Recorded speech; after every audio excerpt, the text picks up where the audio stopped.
Hi everyone. So I know things are really crazy right now, and I wanted to put together just a little video um, about what's going on and some of the implications for special needs students. I want to give the caveat that this is really very specific to New York City.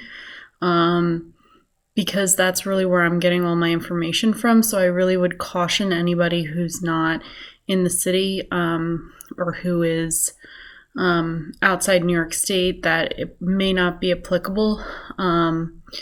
So I do apologize for that, but sort of the situation we're in. So first and foremost, I hope everyone is safe and doing well. I know things are crazy with people trying to homeschool their own kids. But I just wanted to give a little bit of a rundown. So first and foremost, beyond that, your children should still be receiving services, be it if they're in public school or private school, or they're in private school and public school, the DOE is providing the services. They should still be receiving them, ideally audio visually through Zoom.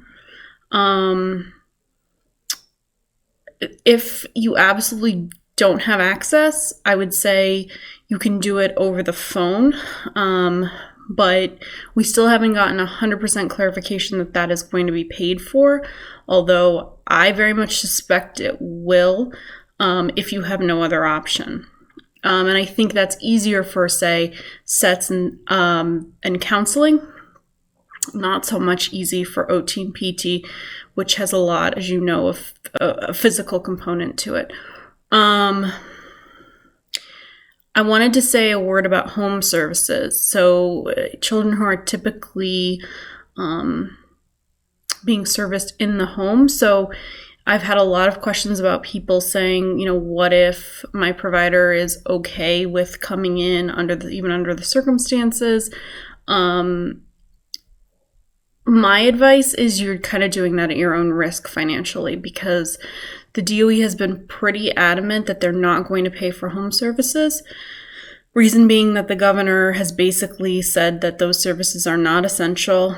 And so anyone who does it is sort of breaking the governor's order, despite whether or not they're willing to take their own personal risk. And I don't think the DOE is going to pay for something they see as violating that order. And I don't see that changing. I think that if you really feel your child needs to be serviced at home, your provider will have to put in for a waiver through the governor's website to be considered essential. I think other than that, it's going to be an uphill battle to get paid back for that. For students who are in private school and who are going to be seeking tuition reimbursement for this current school year, the key right now is to document everything. The schools have been doing, for the most part that I've seen, an amazing job of having great plans. I know all the parents are working really hard. Make sure that you have a sense of how your school is tallying attendance. And you want to make a little note each day on what they did. It doesn't have to be long or crazy, but you want to be keeping a paper trail, keeping all those emails between you and the school, so you can really prove that even though they weren't in school, they were receiving the services, and therefore the reimbursement is justified. I do think that we're not going to have an issue too much with that as long as there's documentation. So that really is the key. Also, there's going to be more info to come on all this stuff, so you're going to have to hang tight a little while we all figure this out, but as soon as I know more, I will put it out there. There's a lot on my website, on my blog, of what we know thus far, and the DOE is supposed to come out with some guidance for us on some specific issues. It is important to know things are moving, cases are moving, hearings are happening over the phone. But there are a lot of uncertainties. So as soon as I have more guidance, I will definitely share that. My personal piece of advice would be to continue to move forward as best you can. Continue to plan for next year. Don't wait, because, whenever this ends, you don't want to be in a situation where things are not good for your child for next year, and it's very likely that they're going to have to go back to school next year.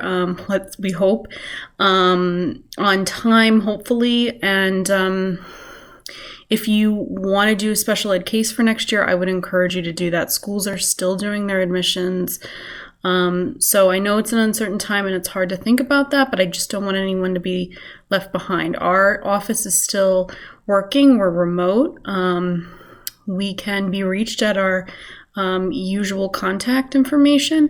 So our number is 646-741-3030. You can reach me at jennifer@ratcliffelaw.org. You can reach my assistant Fanny at fanny@ratcliffelaw.org. That's F as in Frank, ANNY.